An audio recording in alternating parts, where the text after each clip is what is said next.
For 6 years, I trusted David with the company's money, the bank mandate, the supplier list, the payroll.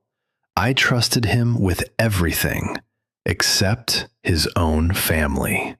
That's what saved us. I'd founded the firm in 2014. By the time David joined as our finance director in 2017, we were a small design and build operation turning over £2.5 million, working mostly on London office fit-outs. He came with a clean CV, 12 years at a Big Four practice, then 4 years at a competitor's firm.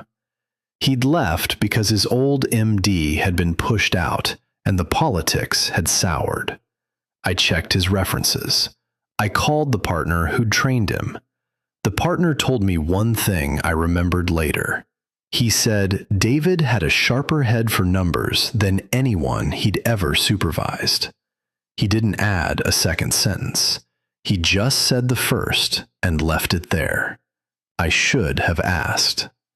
For 3 years, David was the lieutenant every founder dreams about. He cleaned up the books. He rebuilt the cash flow model. He negotiated supplier terms I'd been paying flat for since I started. We went from a 40-day debtor cycle to 28. We doubled in revenue. He took an equity stake at year 2, 10%, on a vesting schedule I drafted myself. By the time he'd been with us for 4 years, he was a peer. He was on the leadership team. He sat in every client pitch. The team called him the second founder. I called him my CFO. The first crack came on a Friday in October. It was about the smallest possible thing. A project manager called Steph was reconciling a batch of supplier statements against our purchase order system.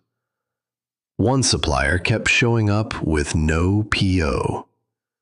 The supplier's name was Northgate Procurement Partners. The line description was always the same: consolidation and supply chain fees. The amounts varied, sometimes 7,000, sometimes 12, sometimes 18.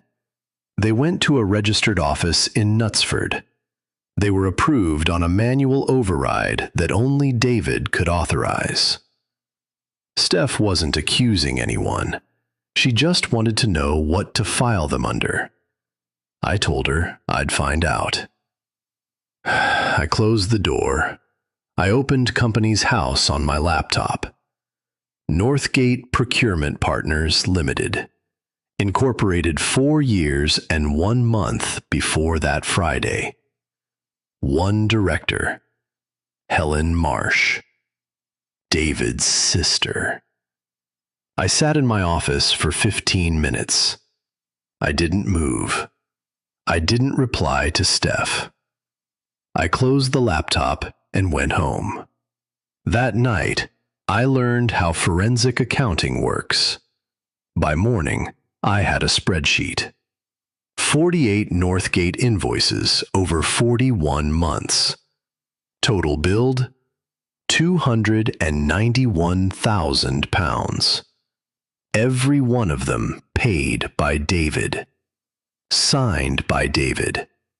Filed by David. Every one of them on the same line code. Every one of them outside our normal supplier review. £291,000. The kind of number that wouldn't show in any one quarter, but would show up everywhere if you mapped it across 4 years. I didn't sleep. By Monday morning, I had decided 2 things. I wasn't going to confront him, and I wasn't going to do anything until I had a binder. I hired a forensic accountant on the Tuesday. She was a partner at a small firm in Manchester who'd done this kind of work for 15 years. I told her I needed her to ignore my company's official auditors and report only to me. I told her I needed it quiet. She said quiet was what she did. She started at the bank end and worked toward David. 6 weeks in, she had a clean trail. Northgate had no employees, no website, no physical premises. The Knutsford address was a virtual mailbox shared with 82 other companies. Northgate's bank account had received £712,000 over 4 years from 3 firms. Mine was one of them.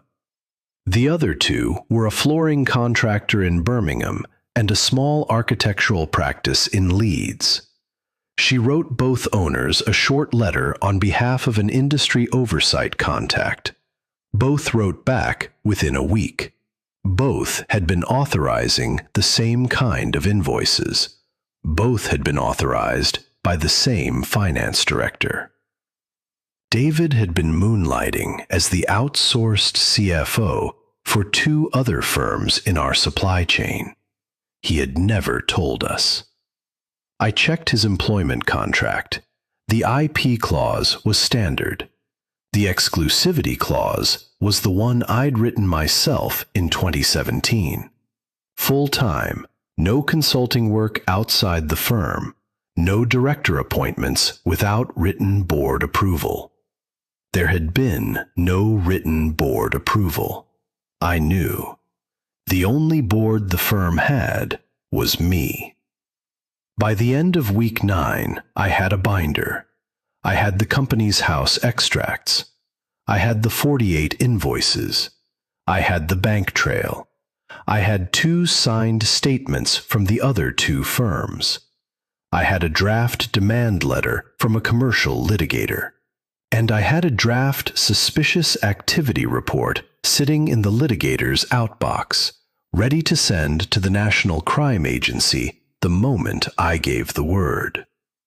I came into the office every day. I smiled. I signed his expense claims. The forensic accountant told me David was thin on cash. Northgate had stopped invoicing us in August, 3 months before Steph queried it. His sister had moved to Spain and had asked him to wind it down. He had a personal tax bill due in 5 weeks. He couldn't clear it without a bonus. A bonus that, under our leadership team's compensation policy, needed 2 founders to sign off on. He had 1 founder. I called a board meeting instead. He came in smiling. He thought it was about the bonus.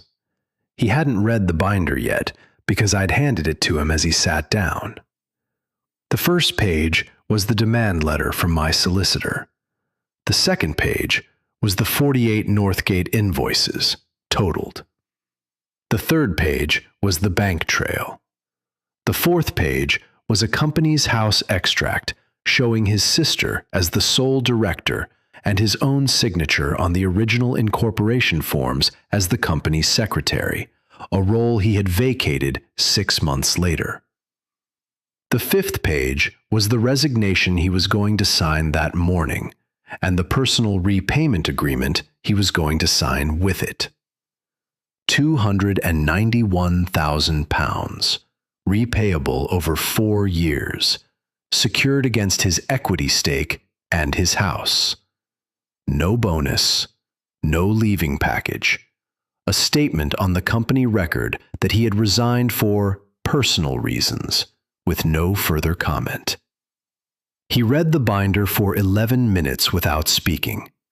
He didn't argue. He didn't deny it. He asked for an hour to call his wife. I said the agreement expired in 90 minutes, after which the demand letter went out and the suspicious activity report went to the NCA. He signed. He was out of the building by lunchtime. By Monday morning, he was off the bank mandate, off the email server, and off the company director's register at company's house. I told the leadership team David had stepped down for personal reasons. None of them asked me twice. I never told the staff what had happened. I never told the clients. We received the last installment from David's repayment plan 2 months ago. The audit recommendation from the forensic accountant became standard practice. Every supplier above £1,000 a month gets a company's house check, a directorship cross-reference, and an independent second sign-off. David never worked in finance again. He was disqualified as a director for 7 years on the back of the suspicious activity report. His sister stayed in Spain. I learned one thing from those 6 years. Honest people don't mind being audited. If you've trusted someone with your money because they made the numbers look easier, or you're sitting on a question you haven't asked yet because you're afraid of the answer, you're not alone. I'll be back Monday, Wednesday, Saturday. Stay sharp.